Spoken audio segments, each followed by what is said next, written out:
Story time audio ബുക്സിലേക്ക് എല്ലാവർക്കും സ്വാഗതം. ജോസി വാഗമറ്റം എഴുതിയ നോവൽ ചാവുകടൽ. സാംകുട്ടിയും കൂട്ടരും വള്ളപ്പുരയിലെത്തി നോക്കി. ശൗര്യയെ അവിടെ എങ്ങും കണ്ടില്ല. വള്ളപ്പുരയിൽ യമഹ എഞ്ചിൻ ഘടിപ്പിച്ച വള്ളം കിടപ്പുണ്ട്. പക്ഷേ അതിൻ്റെ എഞ്ചിൻ കാണാനില്ല. പരിശോധനയിൽ അത് വള്ളത്തിന് കീഴെ വെള്ളത്തിൽ മുങ്ങിക്കിടക്കുന്നതായി കണ്ടെത്തി. വള്ളത്തിൽ ഘടിപ്പിച്ചിരുന്ന എഞ്ചിൻ എങ്ങനെ വെള്ളത്തിൽ വീണുവെന്ന് ആർക്കും മനസ്സിലായില്ല. ശൗര്യ കിടക്കാറുള്ള സ്ഥലത്ത് അഴയിൽ അലക്കിയിടാറുള്ള അവൻ്റെ തുണിത്തരങ്ങളോ കയർ വരിഞ്ഞുണ്ടാക്കിയ കട്ടിലിൻ്റെ കീഴിൽ വയ്ക്കാറുള്ള ചെറിയ ബാഗോ കാണാനില്ല. അവൻ പോയോ? ഔതമൂപ്പൻ ആശ്ചര്യം കൊണ്ടു. എങ്ങോട്ട് പോകാനാ? ഈ തുരുത്തിന്ന് നമ്മളറിയാതെ അവൻ എങ്ങനെ രക്ഷപ്പെടും? എങ്ങോട്ട് രക്ഷപ്പെടും? നാലു ചുറ്റും നിലയില്ലാത്ത വെള്ളമാ, സാംകുട്ടി പറഞ്ഞു. ആളുകൾ പല സംഘങ്ങളായി പിരിഞ്ഞ് ടോർച്ചും മൊബൈൽ ലൈറ്റുമായി ശൗര്യയെ തിരഞ്ഞുപോയി. ചിറയുടെ പരിസരങ്ങളിലും കൽക്കെട്ടുകളിലും ചതുപ്പുകളിലും കുറ്റിച്ചെടികൾക്കിടയിലും തിരഞ്ഞു. ശൗര്യയെ കാണാനില്ല. അവനെവിടെയോ ഒളിച്ചിരിപ്പുണ്ട്, സാംകുട്ടി പറഞ്ഞു. നമ്മളെല്ലാം ഉറങ്ങിക്കഴിയുമ്പോൾ വള്ളത്തെ കയറി സ്ഥലം വിടാനാ അവൻ്റെ ഉദ്ദേശം. അതിനാ അവൻ എഞ്ചിൻ തള്ളി വെള്ളത്തിലിട്ടത്. അങ്ങനെയൊരു സാധ്യതയുണ്ടെന്ന് മറ്റുള്ളവർക്കും തോന്നി. അവന് വള്ളം തുഴയാനൊക്കെ അറിയാം. ബേബിച്ചൻ സാറിൻ്റെ വള്ളത്തിൽ അവൻ അക്കരെ പോയി മുട്ടയും പാലും വാങ്ങിച്ചു വന്നുകൊണ്ടിരുന്നതാ. റിസോർട്ടിലെ ജീവനക്കാരനായ കുട്ടപ്പായി പറഞ്ഞു. ഒരു കാര്യം ചെയ്തു, വള്ളം പിടിച്ച് കരയിലോട്ട് കയറ്റി വെച്ചു, ഔതമൂപ്പൻ നിർദ്ദേശിച്ചു. സാംകുട്ടി അങ്ങനെ തന്നെ ചെയ്തു. റിസോർട്ട് ജീവനക്കാരെയെല്ലാം വള്ളപ്പുരയിലേക്ക് വരുത്തി വള്ളം വലിച്ചു കരയ്ക്ക് കയറ്റി വെച്ചു. ഇനി ഒന്നോ രണ്ടോ പേർ വിചാരിച്ചാൽ വള്ളം നീറ്റിലിറക്കാൻ പറ്റില്ല. കുറേ സമയം അവിടെ തിരച്ചിൽ നടത്തിയ ശേഷം എല്ലാവരും അവരവരുടെ സ്ഥാനങ്ങളിലേക്ക് മടങ്ങിപ്പോയി. ക്രിസ്മസ് ആഘോഷത്തിന്റെ ഭാഗമായി റിസോർട്ട് ജീവനക്കാരെല്ലാം ചേർന്ന് രാത്രി മദ്യസൽക്കാരം നടത്തുന്നുണ്ടായിരുന്നു. അത് രാത്രി 12 മണി വരെ നീണ്ടു. അതിനുശേഷം ബോധമുണ്ടായിരുന്നവർ കിടക്കയിലും പായിലും അല്ലാത്തവർ വരാന്തയിലും വള്ളപ്പുരയിലുമായി കിടന്നുറങ്ങി. വെളുപ്പിന് 5 മണിക്ക് വാതിലിൽ ആരോ തുടരെ മുട്ടുന്നത് കേട്ട് സാംകുട്ടി കണ്ണു തുറന്നു. സ്ഥലകാല ബോധം വരാൻ അല്പസമയം എടുത്തു. അപ്പോഴും വാതിലിൽ തട്ടുന്നത് തുടർന്നുകൊണ്ടിരുന്നു. സാംകുട്ടി എഴുന്നേറ്റ് തപ്പി പിടിച്ച് മുറിയിലെ ലൈറ്റിട്ടു. വാതിലിൻ്റെ ബോട്ടെടുത്ത് അത് തുറന്ന് പിടിച്ച് വരാന്തയിലേക്ക് നോക്കി. ആരെയും കാണാനില്ല. വരാന്തയിലെ ലൈറ്റിട്ട് നോക്കി. വരാന്തയുടെ അരഭിത്തിക്കപ്പുറം ശൗര്യ നിൽക്കുന്നു. വിശ്വാസം വരാതെ സാംകുട്ടി കണ്ണ് തിരുമ്മി വീണ്ടും നോക്കി. അതേ ശൗര്യ തന്നെ. നയത്തിൽ അവനെ മുറിയിൽ കയറ്റി പൂട്ടണമെന്ന് സാംകുട്ടി നിശ്ചയിച്ചു. ഒന്നും അറിയാത്ത മട്ടിൽ കോട്ടുവായിട്ടിട്ട് ചോദിച്ചു. എന്താടാ, മനുഷ്യനെ കിടന്നുറങ്ങാൻ സമ്മതിക്കത്തില്ലേ? നിനക്ക് രാവിലെ തിരുമും കിഴിയും ഒന്നും ഇല്ലേടാ? ഉണ്ട്. ഇനി ഞാൻ പണി ചെയ്യണില്ല, ശൗരി ചുറ്റുപാടുകളിൽ കണ്ണോടിച്ചിട്ട് പറഞ്ഞു. അതെന്താടാ പണി ചെയ്യാത്തെ? എൻ്റെ ശമ്പളം എന്താ? 2 മാസത്തെ കൂലി തരാനുണ്ട്. തരില്ലെന്ന് പറഞ്ഞോ? എല്ലാം കൂടെ ഒന്നിച്ചു തരാമെന്ന് ഞാൻ പറഞ്ഞില്ലായിരുന്നോ? എന്നാ അതിപ്പത്താ. ഞാൻ വീട്ടിൽ പോകുക. ക്രിസ്മസ് കഴിഞ്ഞില്ലേ, ഇനി എന്തിനാ വീട്ടിൽ പോണേ? എനിക്ക് പോണം. എൻ്റെ കൂലിതാ. എല്ലാം കൂടി എത്ര രൂപ തരാനുണ്ട്? എനിക്കറിയത്തില്ല, കണക്ക് കൂട്ടി തന്നാ മതി. എന്നാ നീ ഇങ്ങോട്ട് കയറി വാ, നമുക്ക് 2 പേർക്കും കൂടെ കണക്ക് കൂട്ടാം. എനിക്ക് വല്ല തെറ്റും പറ്റിയാ നിനക്ക് ചൂണ്ടിക്കാണിക്കാമല്ലോ. ആ കാൽക്കുലേറ്ററെ വെച്ച് കൂട്ടി നോക്കിയിട്ട് തന്നാ മതി. ഞാൻ കൂട്ടിക്കോളാം, നീ ഇങ്ങ് കയറി വാ. ഇല്ല, എൻ്റെ കൂലി തന്നാ ഞാൻ പൊക്കോളാം. നീ എന്തിനാ പേടിച്ചു നിൽക്കുന്നേ? എന്നെ പേടിയാണോ നിനക്ക്? എനിക്കറിയാം, എന്നെ പിടിക്കാൻ വേണ്ടിയല്ലേ കയറി വരാൻ പറയണത്. നിന്നെ പിടികൂടണമെങ്കിൽ എനിക്കെന്തെങ്കിലും ബുദ്ധിമുട്ടുണ്ടോ? ഞാനിപ്പം എല്ലാവരെയും വിളിച്ചു കൂട്ടിയാ എല്ലാവരും കൂടെ നിന്നെ ഓടിച്ചിട്ട് പിടിക്കും.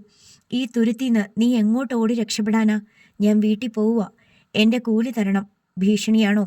തന്നില്ലെങ്കിൽ നീ എന്തു ചെയ്യും? ഞാൻ എപ്പോഴെങ്കിലും വരും വാങ്ങിക്കാൻ. അപ്പ കടം തീർത്ത് മേടിക്കും. നീ ആള് കൊള്ളാമല്ലോടാ. നീ ഇന്നലെ കുഞ്ഞപ്പൻ്റെ തലയിലും ദേഹത്തും തിളച്ച എണ്ണ കമത്തിയില്ലേടാ? അത് അയാൾ എന്നെ ഉപദ്രവിച്ചിട്ടാ. നിന്നെ ഉപദ്രവിച്ച നീ ആളുകളുടെ തല വഴി തിളച്ച എണ്ണ കോരി ഒഴിക്കുവോ? ഒഴിക്കും, ശൗരി നിസ്സംശയം പറഞ്ഞു. നിനക്ക് വച്ചിട്ടുണ്ട്. കുഞ്ഞപ്പൻ പോലീസിൽ പരാതി കൊടുക്കാൻ പോവുക. പോലീസ് വന്ന് നിന്നെ തൂക്കിയെടുത്തോണ്ട് പോകും. അത് കേട്ടിട്ടും ശൗരിക്ക് കുലുക്കമൊന്നുമില്ല. നീ ഇന്നലെ രാത്രി എവിടെ ആയിരുന്നടാ? ഞങ്ങൾ നിന്നെ തിരയാത്ത സ്ഥലമില്ലല്ലോ. സാംകുട്ടി സ്വരമൊന്നും മയപ്പെടുത്തി. ഞാൻ ആ മോട്ടോർ പെരയുടെ മൂളി കയറി കിടപ്പുണ്ടായിരുന്നു. ആസ്ബറ്റോസ് ഷീറ്റിന്റെ മുകളിലോ? ആ, നിങ്ങൾ ടോർച്ചും വെട്ടവും ഒക്കെ ആയിട്ട് എന്നെ തിരക്കി നടക്കുന്നത് ഞാൻ കണ്ടായിരുന്നു. സാംകുട്ടി മെല്ലെ വരാന്തയിലേക്ക് ഇറങ്ങിച്ചെന്നു. അതനുസരിച്ച് ശൗരി പുറകോട്ട് മാറി സാംകുട്ടിയിൽ നിന്നുള്ള കൃത്യ അകലം പാലിച്ചു. എടാ, ഞാനിവിടെയുള്ളവരെയെല്ലാം വിളിച്ചുണർത്തിയ നിന്റെ കാര്യം പോക്ക. ശൗര്യക്കുട്ടി പെട്ടെന്ന് തിരിച്ചു നടന്നു. പിന്നാലെ ചെന്ന് അവനെ ഓടിച്ചിട്ട് പിടിക്കുന്നത് അസാധ്യമാണെന്ന് സാംകുട്ടിക്ക് തോന്നി. നേരം പുലർന്നിട്ടില്ല. തുരുത്തിലെ ഇരുട്ടിലേക്ക് അവന് വേഗം ഓടിയൊളിക്കാൻ കഴിയും. സാംകുട്ടി പ്രകൃതി ചികിത്സാ കേന്ദ്രത്തിൽ ചെന്നു. അവിടെ ഔതമൂപ്പനും ശിഷ്യന്മാരും ഉണർന്ന് ജോലി തുടങ്ങിയിരുന്നു. ശൗര്യ റിസോർട്ടിലുണ്ടെന്നും എല്ലാവരും കൂടി ഒത്തു ശ്രമിച്ചാൽ അവനെ വളഞ്ഞു പിടിക്കാമെന്നും സാംകുട്ടി അവരെ അറിയിച്ചു. റിസോർട്ടിലെ ജോലിക്കാരെയും സാംകുട്ടി സഹായത്തിന് വിളിച്ചു. എല്ലാവരും കൂടി തിരഞ്ഞു ചെന്നപ്പോൾ ശൗരി പമ്പ് സെറ്റ് സ്ഥാപിച്ചിരിക്കുന്ന ഷെഡിന്റെ സമീപത്ത് നിൽക്കുന്നതായി കണ്ടു. അവന്റെ മുതുകിലും വയറ്റത്തും ഓരോ ബിഗ് ഷോപ്പർ ബാഗ് വെച്ചു കെട്ടിയിട്ടുണ്ട്. സാംകുട്ടിയും മറ്റാളുകളും അവന്റെ നേർക്ക് ടോർച്ച് തെളിച്ചു വരുന്നത് കണ്ടിട്ടും അവനൊരു കൂസലുമില്ല. സൂക്ഷിച്ചു പോണേ അവന്റെ അടുത്തേക്ക്. അവനെന്തോ ബോംബ് വെച്ച് കെട്ടിയ പോലെയാണല്ലോ നിൽക്കുന്നേ. കുട്ടപ്പായി തന്റെ ഉള്ളിലെ സംശയം പ്രകടിപ്പിച്ചു. ഈ ദൂരത്തിൽ എവിടെയാ ബോംബ്? തല്ലുകൊള്ളാതിരിക്കാൻ വേണ്ടി അവൻ ദേഹത്ത് വല്ലതും വച്ചു കെട്ടിയതായിരിക്കും, സാംകുട്ടി പറഞ്ഞു. ഒറ്റക്കുതിപ്പിന് ശൗര്യയെ പിടിക്കാവുന്നത്ര അടുത്തെത്തിയിരുന്നു സാംകുട്ടിയും കൂട്ടരും. ഇങ്ങോട്ട് വാ, ഞാൻ പിടിതരാൻ വേണ്ടി നിൽക്കുക, ശൗര്യ അവരെ നോക്കി ആത്മസംയമനത്തോടെ പറഞ്ഞു. അവന്റെ കയ്യിൽ ആയുധം വല്ലതും ഉണ്ടോ എന്ന് സാംകുട്ടി നോക്കി. ഇല്ല, ഒന്നുമില്ല. സാംകുട്ടിക്ക് കൈ നീട്ടിയാൽ തൊടാവുന്നത്ര അടുത്തെത്തിയതും ശൗരി കൽക്കെട്ടിന്റെ വിളമ്പിൽ നിന്ന് താഴേക്ക് മറിഞ്ഞു. പമ്പാ നദിയുടെ ഓളങ്ങൾ അവനെ ഏറ്റുവാങ്ങി. സാംകുട്ടിക്കും കൂട്ടർക്കും ശൗരി വെള്ളത്തിലേക്ക് വീണതിന്റെ വലിയ ഒച്ച മാത്രമേ കേൾക്കാൻ കഴിഞ്ഞുള്ളൂ. അവർ ഒരു നിമിഷം അന്തം വിട്ടു നിന്നു. ആഴം കൂടിയ ഭാഗമാണ്. കഴുക്കോല് കുത്തിയാൽ അടിത്തട്ടിലെത്തില്ല. എല്ലാവരും ഒരു നിലവിളിയാണ് പ്രതീക്ഷിച്ചത്. അത് കേൾക്കാഞ്ഞപ്പോൾ സാംകുട്ടിയും കൂട്ടരും കൽക്കെട്ടിന് സമീപത്തേക്ക് ചെന്നു. നദിയിലേക്ക് ടോർച്ച് തെളിച്ചു. ശൗരി നീന്തുന്നത് കണ്ട് അവർ ആശ്ചര്യ സ്തബ്ധരായി. ടോർച്ചിന്റെ വെളിച്ചവൃത്തം ചുറ്റും വീണപ്പോൾ ശൗര്യ കരയ്ക്ക് നിൽക്കുന്നവരുടെ നേർക്ക് മുഖം തിരിച്ചു. സാംകുട്ടിയെ നോക്കി അവൻ ഒരു ചിരി ചിരിച്ചു. ആ കുട്ടിച്ചാത്തന് നീന്തൽ അറിയോ? കുട്ടപ്പായി ആരോടൊന്നില്ലാതെ ചോദിച്ചു. കലി പൂണ്ട സാംകുട്ടി കൽക്കെട്ടിൽ നിന്ന് ഒരു കരിങ്കൽ കഷ്ണം കുനിഞ്ഞെടുത്ത് ശൗര്യയുടെ നേർക്കെറിഞ്ഞു. അത് അവന്റെ നെഞ്ചത്തെ സഞ്ചിക്കെട്ടിലാണ് കൊണ്ടത്. കല്ല് തെറിച്ചുപോയി.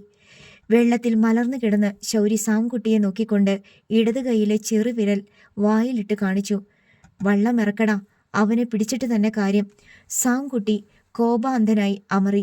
സാംകുട്ടിയുടെ ആളുകൾ വള്ളപ്പുരയിലേക്ക് പാഞ്ഞു. വേഗം വള്ളം ഇറക്കിക്കൊണ്ടുവാ. ഞാൻ മുങ്ങിക്കഴിഞ്ഞാൽ പിന്നെ എന്നെ പിടികിട്ടത്തില്ല, ശൗരി വെള്ളത്തിൽ പൊന്തിക്കിടന്നുകൊണ്ട് പറഞ്ഞു. കാര്യമായി തുഴച്ചിലൊന്നുമില്ലാതെ അവൻ എങ്ങനെ വെള്ളത്തിൽ പൊന്തിക്കിടക്കുന്നുവെന്ന് സാംകുട്ടിക്ക് മനസ്സിലായില്ല. വെള്ളത്തിൽ മലർന്ന് നീന്തിക്കൊണ്ട് ശൗരി അയാളോട് വിളിച്ചു പറഞ്ഞു. സാംകുട്ടിയെ, ഞാൻ മുങ്ങിച്ചാകുമെന്ന് വിചാരിച്ച് സന്തോഷിക്കേണ്ട. ഞാൻ സഞ്ചി നിറയെ മുതുകത്തും നെഞ്ചത്തും വെച്ചു കെട്ടിയിരിക്കുന്നത് എന്താണെന്നറിയോ? മിനറൽ വാട്ടറിന്റെ 4 കുപ്പിയ. അപ്പോഴാണ് സാംകുട്ടിക്ക് കാര്യം മനസ്സിലായത്. അയാൾ വേഗം വള്ളപ്പുരയിലേക്ക് ചെന്നു. അവിടെ ആളുകൾ കരയ്ക്ക് വെച്ച വെള്ളം പിടിച്ച് കായലിലേക്ക് ഇറക്കുകയാണ്. വള്ളം വെള്ളത്തിലേക്ക് വെച്ചയുടനെ 3 പേർ അതിലേക്ക് ചാടിക്കയറി. അപ്പോൾ പൂക്കൂറ്റി ചിതറുന്ന പോലെ വള്ളത്തിന്റെ അടിപ്പലകയിൽ നിന്ന് വെള്ളം മുകളിലേക്ക് പൊന്തി. വള്ളത്തിന്റെ 3ഇടത്തായി ചോർച്ച കണ്ടുപിടിച്ചു. ആരോ കുത്തി തുളച്ചിരിക്കുകയാണെന്ന് വ്യക്തമായി. അവന്റെ പണിയ രാത്രി ചെയ്തു വെച്ചതാ. ആരും വള്ളവുമായിട്ട് പുറകെ ചെല്ലാതിരിക്കാൻ ഔതമൂപ്പൻ പറഞ്ഞു. അതുകൂടി കണ്ടതോടെ സാംകുട്ടി തളർന്നുപോയി. വള്ളത്തിൽ ചാടിക്കയറിയവർ ഉടൻ തന്നെ തിരിച്ചിറങ്ങി. അപ്പോൾ പമ്പയാറിന്റെ വിരുമാറിൽ നിന്ന് ഒരു വിളിയൊച്ച കേട്ടു. സാംകുട്ടിയെ, എന്റെ ശമ്പളം എണ്ണി വെച്ചേക്ക്, ഞാനത് മേടിക്കാൻ വേണ്ടി വരുന്നുണ്ട്, പലിശ സഹിതം. സാംകുട്ടി നിസ്സഹായനായി കേട്ടുനിന്നു. അവൻ മറുകര പറ്റുമോ? ദൂരെ എത്രയുണ്ട്? അവൻ കുട്ടിയല്ലേ, ഇടയ്ക്ക് മുങ്ങിത്താഴുവോ? മുങ്ങാതിരിക്കാൻ വേണ്ടതൊക്കെ ചെയ്തിട്ടാ അവൻ പുഴയിൽ ചാടിയത്. സാംകുട്ടി പിറുപിറുത്തു. എന്നിട്ട് പുഴയിലേക്ക് ടോർച്ച് പ്രകാശിപ്പിച്ചു. ശൗര്യക്കുട്ടി പുഴയുടെ പകുതിയോളം എത്തിയിരുന്നു. ഡിസംബർ 26, 2004. തലേ ദിവസത്തെ ക്രിസ്മസ് ആഘോഷത്തിന്റെ ഹാങ്ങോവറിലായിരുന്നു തീരദേശവാസികൾ. ഞായറാഴ്ച ആയതിനാൽ കടലിൽ പണിയില്ലാത്ത ദിവസം. കടപ്പുറത്തെ ആണുങ്ങളിൽ പലരും വള്ളം കരയ്ക്ക് കയറ്റി വെച്ച് അതിൻ്റെ തണലിലും തെങ്ങും തണലിലും ഇരുന്ന് ചീട്ട് കളിക്കുകയും പുലിമുട്ടിന് സമീപത്തെ ഷെഡിൽ ഷെയറിട്ട് മദ്യപിക്കുകയും ചെയ്തുകൊണ്ടിരുന്ന ദിവസം. കടലിൽ പണിയില്ലാത്തതിനാൽ എമിലി അന്ന് ചായക്കടയും തുറന്നില്ല. രാത്രിയും പകലുമായി പള്ളിയിൽ പോയവരുടെ തുണിയലക്കലും മറ്റുമായി വീട്ടിൽ തന്നെയുണ്ട്. കുഞ്ഞിന് കാലുകൾ നീട്ടിവെച്ച് ചുമരും ചാരി തിണ്ണയിലിരിപ്പുണ്ട്. ജാനറ്റ് അവരുടെ മടിയിൽ തലവെച്ച് കൊടുത്തിരിക്കുകയാണ് പേൻ പെറുക്കാൻ. ഡെന്നിച്ചനും കൂട്ടുകാരുടെ കൂടെ കടപ്പുറത്ത് പന്ത് കളിച്ചതിന്റെ ക്ഷീണം തീർക്കാൻ വീട്ടിലിരിപ്പാണ്. നേരം ഉച്ചയാകുന്നതേയുള്ളൂ. അപ്പോഴാണ് കടപ്പൂരെ ലോറൻസ് ചേട്ടൻ മറിയമ്മയുടെ വീട്ടിലേക്ക് ഒരു വാർത്തയുമായി എത്തിയത്. ദൂരെ എവിടെയോ കടലിൽ ഭൂകമ്പമുണ്ടായി. കടലിളകി കരയ്ക്ക് കയറി കുറേ ആളുകൾ മരിച്ചിട്ടുണ്ട്. കുഞ്ഞന്ന ആ വാർത്തയ്ക്ക് ഒരു ചെവിയേ കൊടുത്തിട്ടുള്ളൂ. വല്ലയിടത്തും ഭൂകമ്പമുണ്ടായാൽ നമുക്ക് എന്തെന്നാണ്. ചേന്നവേലി രാജേഷിന്റെ വീട്ടിൽ ടെലിവിഷനുണ്ട്. ഞായറാഴ്ചയായതിനാൽ അവിടെ വിനോദ പരിപാടികളാണ് വെച്ചിരിക്കുന്നത്. മറിയമ്മ രാജേഷിന്റെ വീട്ടിൽ ചെന്ന് വാർത്ത വെച്ച് നോക്കാൻ പറഞ്ഞിട്ട് അവർക്കൊരു താല്പര്യവുമില്ല. രാജേഷിന്റെ അച്ഛൻ റേഡിയോ വെച്ചു. അവിടെ കലാപരിപാടികളാണ് നടക്കുന്നത്. ഉച്ചയ്ക്ക് 12:30 പ്രാദേശിക വാർത്ത വയ്ക്കാമെന്ന് രാജേഷിന്റെ അച്ഛൻ കമലാസനൻ പറഞ്ഞു. അതോടെ മറിയമ്മ അക്കാര്യം വിട്ടു. കുറെ കഴിഞ്ഞപ്പോൾ ലോറൻസ് വീണ്ടും വന്ന് അപ്പോൾ കിട്ടിയ ഒരു വാർത്ത പറഞ്ഞു. ഇന്തോനേഷ്യ എന്ന സ്ഥലത്താണ് ഭൂകമ്പം ഉണ്ടായത്. ആ രാജ്യത്ത് വലിയ നാശനഷ്ടങ്ങൾ ഉണ്ടായി. ഒരുപാട് ആളുകൾ മരിച്ചു. ഇന്ത്യയിൽ നിന്നും 4000 കിലോമീറ്റർ അകലെയാണ് ഇന്തോനേഷ്യ എന്ന സ്ഥലം. മറിയമ്മ കുഞ്ഞിനയോട് വർത്തമാനം പറയാൻ വന്നപ്പോൾ ഈ വിവരം കൂടി പറഞ്ഞു. ലോറൻസ് കൊണ്ടുവന്ന വാർത്തയാണെന്നും പറഞ്ഞു. 4000 മൈൽ അകലെ. കുഞ്ഞിനയ്ക്ക് ചിരി വന്നു. അവിടെ എന്തുണ്ടായാ നമുക്കെന്താ? അങ്ങനെ എവിടെല്ലാം ഭൂകമ്പം ഉണ്ടാകുന്നു. നമ്മുടെ ഇന്ത്യയിൽ തന്നെ എത്ര തവണ ഭൂകമ്പം വന്നു. പത്രത്തിൽ കണ്ടതല്ലാതെ നമ്മളാരും അറിഞ്ഞു പോലുമില്ല. ഈ ലോറൻസിനൊന്നും വേറെ ഒരു പണിയുമില്ലേ? ഇതൊക്കെ സത്യമാണെന്ന് തന്നെ ആർക്കറിയാം? അതാ എന്റെയും സംശയം. മറിയമ്മ കുഞ്ഞിനയോട് അനുകൂലിച്ചു. കുറെ കഴിഞ്ഞപ്പോൾ ആളുകൾ കടപ്പുറത്തേക്ക് ഓടുന്നത് കണ്ടു. അത് കണ്ട് ഡെന്നിച്ചനും പിറകെ ജാനറ്റും ഓടി. എന്താണ് സംഭവമെന്നറിയാതെ കുഞ്ഞന്ന പിൻമുറ്റത്തിറങ്ങി കടപ്പുറത്തേക്ക് നോക്കി നിന്നു. മറിയമ്മയും തെരേസയും കൂടി കടപ്പുറത്ത് പോയിട്ട് തിരികെ വന്ന് കുഞ്ഞിനയോട് പറഞ്ഞു. കടലിറങ്ങിപ്പോയി. എല്ലാവരും കടപ്പുറത്തോട്ട് ഓടിച്ചെല്ലണുണ്ട്. കടലിറങ്ങിപ്പോയ കാഴ്ച കാണാൻ. എടി വിൻസി, നീയും വാടി, നമുക്കൊന്ന് പോയി നോക്കിയേച്ചും വരാം. കുഞ്ഞെന്നെ വിളിച്ചു പറഞ്ഞു. വിൻസി വീടിന് പുറത്തേക്ക് വന്നു. അപ്പോഴേക്കും ആളുകൾ തിരിഞ്ഞോടി വരുന്നത് കാണായി. കുഞ്ഞെന്നെ അത് കണ്ട് അന്തം വിട്ടു. കടല് കയറി വരണുണ്ടേ, ഓടിക്കോ, ആരോ വിളിച്ചു പറഞ്ഞു. ചിലരൊക്കെ കടൽ വെള്ളം തെറിപ്പിച്ചുകൊണ്ടാണ് ഓടുന്നത്. ജാനറ്റും ഡെന്നിച്ചനും 2 ആട്ടിൻകുട്ടികളെ പോലെ ചാടിയോടി മുറ്റത്തെത്തി. വെല്ലുമ്മച്ചി, കടല് കയറി വന്നുകൊണ്ടിരിക്കുക, ജാനറ്റ് കുഞ്ഞന്നയോട് പറഞ്ഞു. ഏതാനും നിമിഷങ്ങൾക്കകം ആൾബഹളവും ഒച്ചയെടുത്തുള്ള വിളികളും ആരുടെയെല്ലാമോ കരച്ചിലും മുന്നറിയിപ്പുകളും കൊണ്ട് കടപ്പുറം മുഖരിതമായി. തെങ്ങും പറമ്പിലൂടെയും മീൻ മാർക്കറ്റിൽ കൂടിയും ബീച്ചിൽ കൂടിയും കടൽ തിരകൾ തള്ളിക്കയറി വരികയാണ്. കടൽക്ഷോഭം ഉണ്ടാകും പോലെ തിര ആഞ്ഞടിക്കുന്നില്ലെന്നേയുള്ളൂ. കടൽ വെള്ളം പിന്നെയും കമ്പിച്ച് കയറി വന്നുകൊണ്ടിരുന്നു. നോക്കി നിൽക്കെ കുഞ്ഞന്നിയുടെ വീടിനും ചുറ്റും വെള്ളമായി. എല്ലാവരും റോഡിലേക്ക് ഓടി രക്ഷപ്പെട്ടുകൊള്ളാൻ ആളുകൾ വിളിച്ചു പറയുന്നുണ്ടായിരുന്നു. കുഞ്ഞന് എമിലിയെ ഉറക്കെ വിളിച്ചു. അതിനകം വിൻസിയും മുറ്റത്തിറങ്ങി. അവൾ ജാനറ്റിന്റെ കൈ പിടിച്ചുകൊണ്ട് കിഴക്കോട്ടോടി. എല്ലാ വീടുകളിൽ നിന്നും സ്ത്രീകളും കുട്ടികളും ഇറങ്ങി ഓടുന്നുണ്ട്. പുരുഷന്മാർ അല്പം ക്ഷമയോടെയാണ് വീട് വിട്ടിറങ്ങുന്നത്. എമിലിയും കുഞ്ഞനെയും കടപ്പുറത്തേക്കുള്ള റോഡിലെത്തിയ ശേഷം കിഴക്കും ഭാഗത്തെ തീരദേശ ഹൈവേയിലേക്ക് വേഗം നടന്നു. പാദം മൂടി വെള്ളം വന്നുകൊണ്ടിരുന്നു. അവർ റോഡിലെത്തുന്നതിന് മുമ്പേ വീടുകളിലൂടെ കടൽ വെള്ളം കയറി ഒഴുകി തുടങ്ങി. ഡെന്നിച്ചൻ ഏറ്റവും മുന്നിൽ ഹൈവേയിലെത്തി. നാട്ടുകാരെല്ലാം അവിടെയാണ് ഓടിക്കൂടുന്നത്. അങ്ങോട്ട് കടൽ വെള്ളം എത്തുന്നില്ല. ഇതെന്താണ്, ലോകാവസാനമോ എന്ന ആളുകൾ അങ്ങോട്ടും ഇങ്ങോട്ടും പറഞ്ഞുകൊണ്ട് നടന്നു. മുട്ടിനു മീതെ വെള്ളത്തിലൂടെ പുരുഷന്മാർ അങ്ങിങ്ങ് നടന്ന് ആർക്കെങ്കിലും അപകടമുണ്ടോ, വീടുകളിൽ ആരെങ്കിലും കുടുങ്ങിയിട്ടുണ്ടോ എന്ന് അന്വേഷിച്ചുകൊണ്ടിരുന്നു. എണീക്കാൻ വയ്യാതെ കിടന്ന ചിലരെ പുരുഷന്മാർ പോയി താങ്ങിയെടുത്തുകൊണ്ട് വന്നു. വെള്ളം കയറിയ വീടുകളിൽ നിന്ന് പാത്രങ്ങളും ബക്കറ്റുകളും ചെറിയ പ്ലാസ്റ്റിക് കണ്ടെയ്നറുകളും ഒഴുകിയിറങ്ങി അവിടെ പറമ്പുകളിൽ അലഞ്ഞു തിരിഞ്ഞു. കൈയെത്തുന്ന അകലത്തിൽ കിട്ടിയതൊക്കെ ആളുകൾ പിടിച്ചുവെച്ചു. കടൽ തീരങ്ങളിലെല്ലാം വലിയ പരിഭ്രാന്തി പടർന്നു. തങ്ങളുടെ ഗ്രാമങ്ങളും വീടുകളുമെല്ലാം കടലെടുത്തു കഴിഞ്ഞുവെന്നും ഇനി കടൽ ഇറങ്ങിപ്പോവുകയില്ലെന്നും ചിലരെല്ലാം കരുതി. ആളുകൾ പല സംഘമായി ചേർന്ന് രക്ഷാപ്രവർത്തനങ്ങൾ നടത്തിക്കൊണ്ടിരുന്നു. അപ്രതീക്ഷിതമായി ഉണ്ടായ കടൽക്ഷോഭത്തെക്കുറിച്ച് തെറ്റിദ്ധാരണാജനകമായ വാർത്തകൾ പലയിടത്തും പ്രചരിച്ചു.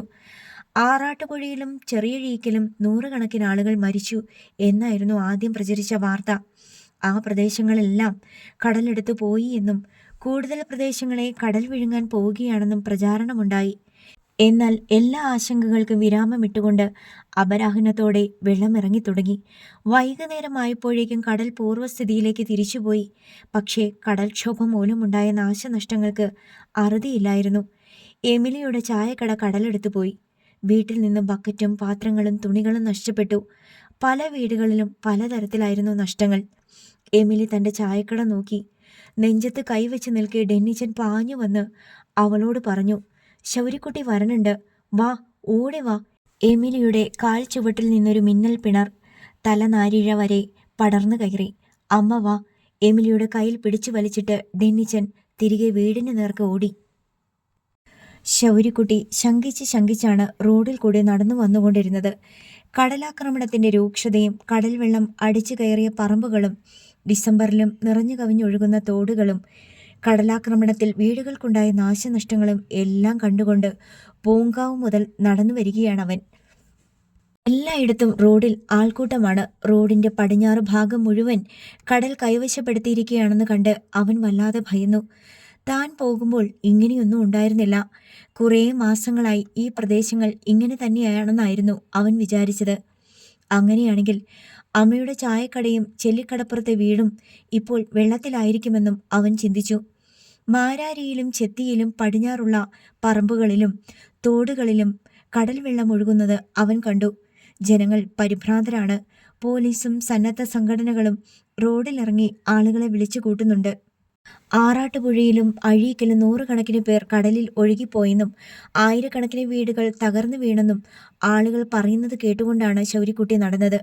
ഒരു ഭീകര ദുരന്തം നടന്ന പ്രദേശത്തേക്ക് വന്നു ചേർന്നപ്പോഴുണ്ടായ ഭയവും ആകാംക്ഷയും ആദിയും ആളുകളെ ദൃശ്യമായ പരിഭ്രാന്തിയും കൺമുന്നിലെ നാശനഷ്ടങ്ങളും എല്ലാം കണ്ടിട്ട് ശൗരിക്കുട്ടിക്ക് താൻ മാസങ്ങൾക്ക് ശേഷം തിരിച്ചു വരികയാണെന്ന ബോധം പോലും നഷ്ടപ്പെട്ടു. അവൻ ചെല്ലിക്കടപ്പുറത്തേക്ക് തിരിയുന്ന പോക്കറ്റ് റോഡിലെത്തി. അവിടെ കടപ്പുറത്തെ പുരുഷന്മാരും ചില സ്ത്രീകളും കൂട്ടം കൂടി നിൽപ്പുണ്ടായിരുന്നു. പരിചയക്കാരായ പലരുടെയും മുമ്പിലൂടെയാണ് അവൻ നടന്നു പോയതെങ്കിലും മണിക്കൂറുകൾക്ക് മുമ്പുണ്ടായ പ്രകൃതിക്ഷോഭത്തെക്കുറിച്ചുള്ള അങ്കലാപ്പിൽ ആരും അവനെ ശ്രദ്ധിച്ചില്ല. പോക്കറ്റ് റോഡിൽ കലുങ്കുള്ള ഭാഗത്ത് കെട്ടിക്കിടന്ന കടൽ വെള്ളത്തിൽ ചാടി കളിച്ചുകൊണ്ടിരുന്ന ഡെന്നിച്ചനാണ് ആദ്യം ശൗരിക്കുട്ടിയെ കണ്ടത്. വിശ്വാസം വരാതെ അവൻ വീണ്ടും വീണ്ടും നോക്കി. ശൗരിക്കുട്ടി തന്നെയാണോ? ഇവിടുന്ന് പോയത് മെലിഞ്ഞ ശൗരിക്കുട്ടിയായിരുന്നു. തിരിച്ചു വന്നിരിക്കുന്നത് ഉരുണ്ട ശൗരിക്കുട്ടി. ചേച്ചി, ദേ ശൗരിക്കുട്ടി. ഡെന്നിച്ചൻ ജാനറ്റിനെ തോണ്ടിയിട്ട് കാട്ടിക്കൊടുത്തു. എന്നിട്ട് അവൻ കുഞ്ഞനെയും എമിലിയെയും അറിയിക്കാൻ വേണ്ടി വീടിന് നേർക്കോടി. ജാനറ്റ് അതിശയത്തോടെ ശൗരിക്കുട്ടിയെ നോക്കി നിന്നു. മാസങ്ങൾക്ക് മുമ്പ് കാണാതായ ശൗരിക്കുട്ടിയല്ല ഇതെന്ന് അവൾക്ക് തോന്നി. അവന് വണ്ണം മാത്രമല്ല, കുറച്ച് പൊക്കവും വെച്ചിരിക്കുന്നു. ഒട്ടിയ കവിൾത്തടങ്ങൾക്ക് പകരം എണ്ണമിനുപ്പുള്ള സുന്ദരമായ കവിൾത്തടങ്ങൾ. അവൻ കൂടുതൽ കരുത്തനും സുന്ദരനുമാണെന്ന് തോന്നിച്ചു. അവൾ തെല്ല നാണത്തോടെ അവനെ തന്നെ നോക്കി നിന്നു. ശൗരിക്കുട്ടി അവളുടെ അടുത്തേക്ക് വന്നു. അവൻ്റെ തോളത്തൊരു ബാഗുണ്ട്. അത് റിസോർട്ടിൽ വെച്ച് ബേബി ചായൻ വാങ്ങിച്ചു കൊടുത്തിരുന്നതാണ്. അവൻ്റെ പൈസയും ഡ്രസ്സും ബ്രഷും പേസ്റ്റും സോപ്പും ഒക്കെ സൂക്ഷിച്ചു വെക്കാൻ. ജാനറ്റിനെ കണ്ട് ഒരതിശയവുമില്ലാതെ ഇന്നലെ എവിടെയോ ഒരു യാത്ര പോയിട്ട് വന്ന മട്ടിൽ ശൗരിക്കുട്ടി ചോദിച്ചു, നമ്മുടെ വീട്ടിൽ വെള്ളം കയറിയോ ചേച്ചി? ചെല്ലിക്കടപ്പുറത്തെ എല്ലാ വീട്ടിലും കയറി. ഇതെപ്പോഴാ കടല് കയറി വന്നേ? കുറേ ദിവസമായോ? ഇന്ന് ഉച്ചയ്ക്ക് മുന്നെയാ, ജാനറ്റ് പറഞ്ഞു. എന്നിട്ട് അവൻ്റെ കൈക്ക് പിടിച്ച് വാത്സല്യത്തോടെ അവനെ നോക്കി. നീ അങ്ങ് നന്നായല്ലോടെ ശൗരിക്കുട്ടി, മിടുക്കനായില്ലേ. അമ്മയും വല്യമ്മച്ചിയും ഒക്കെ എവിടെയാ? വീട്ടിലാ? ശൗരിക്കുട്ടി ചോദിച്ചു. കടല് കയറിയിട്ട് എന്തൊക്കെ എടുത്തോണ്ട് പോയിന്ന് നോക്കുക. എന്നിട്ട് അവൾ വീണ്ടും ശൗര്യയുടെ കയ്യിൽ മുറുകെ പിടിച്ച് ചോദിച്ചു, നീ എവിടെ ആയിരുന്നടാ ശൗര്യക്കുട്ടി? ഞാൻ കുറേ ദൂരെയായിരുന്നു. അവൻ നിസ്സംഗതയോടെ പറഞ്ഞു. ഞങ്ങളൊക്കെ നിന്നെ കാണാഞ്ഞിട്ട് എന്തോരം വിഷമിച്ചു. അമ്മ എന്നും കരച്ചിലായിരുന്നു. അത് കേട്ടപ്പോൾ അവൻ്റെ ഹൃദയം നൊന്തു. നീ എന്നാ പോക്കാടാ പോയേ? ആരോടും മിണ്ടാതെ. നീ മരിച്ചു പോയെന്ന എല്ലാവരും പറയണേ, ജാനറ്റ് സ്വതസിദ്ധമായ നിഷ്കളങ്കതയോടെ പറഞ്ഞു. അവൾക്ക് അവനെ കണ്ടിട്ടും മതി വരുന്നില്ല. മരിച്ചു പോയെന്ന് കരുതിയ ആളാണ് തിരിച്ചു വന്നിരിക്കുന്നത്. നിന്നെ ഒരിക്കലും കാണാൻ പറ്റത്തില്ലെന്ന ഞങ്ങളെല്ലാവരും വിചാരിച്ചേ. ഇതിനിടയിൽ മറിയമ്മയും സാറയും തെരേസയും ശൗര്യക്കുട്ടിയെ കണ്ട് അവൻ്റെ അടുത്തേക്ക് ഓടി വന്നു. എടാ ചെറുക്ക, നീ ചത്തില്ലായിരുന്നോടാ? എവിടായിരുന്നടാ നീ? മറിയമ്മയുടെ മുഖത്ത് ആ ദുരന്തത്തിനിടയിലും അതിയായ ആഹ്ലാദം അവൻ കണ്ടു. നീ ഇപ്പോൾ എവിടുന്നാ വരണേ? കടല് കയറിയപ്പോൾ ആ കൂടെ വന്നതാണോ? മറിയമ്മ അവൻ്റെ മുടിയിൽ പിടിച്ച് ചെറുതായി വലിക്കുകയും അവൻ്റെ ചെവി പിടിപ്പിച്ച് വേദനിക്കാതെ തിരുമുകയും അവൻ്റെ കൈയിന്മേൽ വേദനിപ്പിക്കാതെ അടിക്കുകയും ചെയ്തു. എടാ മോനെ, നിന്റെ തള്ള ഇന്നലെയും കൂടി നിന്റെ കാര്യം പറഞ്ഞ് കരഞ്ഞു, തെരേസ അവനെ ഓർമ്മിപ്പിച്ചു. അപ്പോഴേക്കും ശൗര്യക്കുട്ടിക്ക് ചുറ്റും കുറേ സ്ത്രീകളും കുട്ടികളുമായി. അവരെല്ലാം വളരെ ആശ്ചര്യത്തോടും ആഹ്ലാദത്തോടും കൂടി അവനോട് തുരുതുരെ ചോദ്യങ്ങൾ ചോദിച്ചു. ദേ, എമിലി വരണുണ്ട്. ആരോ കടപ്പുറം റോഡിലേക്ക് കൈ ചൂണ്ടി. എമിലി പടിഞ്ഞാറ് നിന്ന് ഓടി വരുന്നുണ്ടായിരുന്നു. ശൗര്യക്കുട്ടിക്ക് ചുറ്റും കൂടിയവർ ഇരുവശങ്ങളിലേക്കും വകഞ്ഞു മാറി. എമിലി ശൗര്യയെ കണ്ടതും പിടിച്ചു നിർത്തിയ പോലെ നിന്നു. അവളുടെ പിന്നാലെ ഓടി വന്ന കുഞ്ഞണ്ണയും വിൻസിയും ഡെന്നിച്ചനും നിന്നു. എമിലി ഇനി എന്തു ചെയ്യുമെന്ന് കാണാൻ മറിയമ്മയും തെരേസയും അടക്കം അയൽക്കാരും കൗതുകത്തോടെ കാത്തു നിൽപ്പായി. എന്താണടി എമിലിയെ കുന്തം വിഴുങ്ങിയ മാതിരി? നിന്റെ കാണാണ്ടുപോയ മോനല്ലേടി തിരിച്ചു വന്നേക്കണത്? സാറ ഒച്ചയെടുത്ത് ചോദിച്ചു. എമിലി സ്ഥലകാല ബോധം വന്ന പോലെ ഒന്നനങ്ങി. ശൗര്യയിൽ നിന്ന് കണ്ണെടുത്ത് അയൽക്കാരെ നോക്കി, പിന്തിരിഞ്ഞ് കുഞ്ഞനെയും വിൻസിയെയും നോക്കി. പിന്നെ വഴിയരികെ ഒരു കുറ്റിച്ചെടിയിൽ നിന്ന് ഒരു നീളം കമ്പ് ഒടിച്ചെടുത്ത് തിടുക്കത്തിൽ അതിൻ്റെ ഇലയും തുമ്പും ഊരിക്കളഞ്ഞു. കയ്യിൽ ആ വടിയും പിടിച്ച് ശൗര്യയുടെ നേരെ ചെന്നു.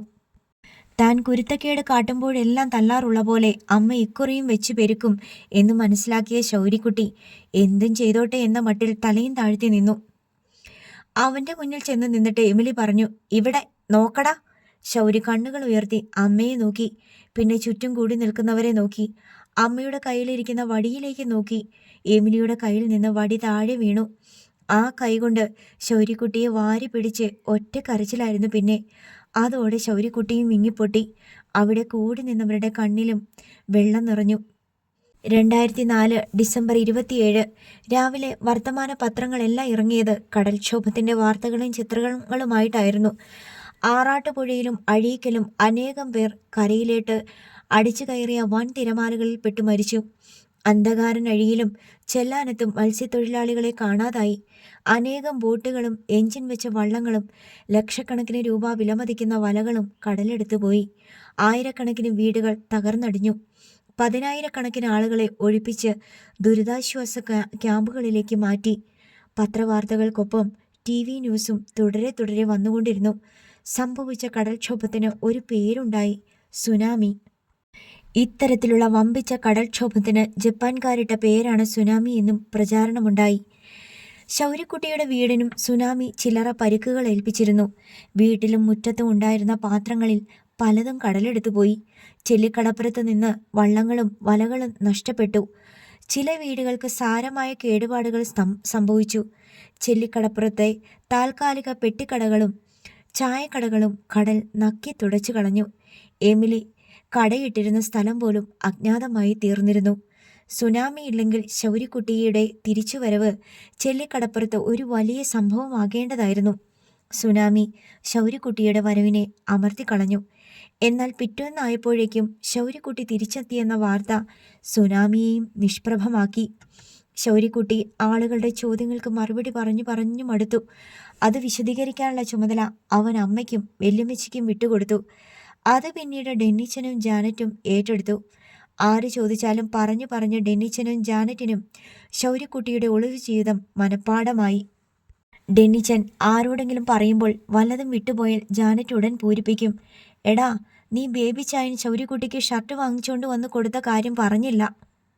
അല്ലെങ്കിൽ അവിടെ നില്ല്.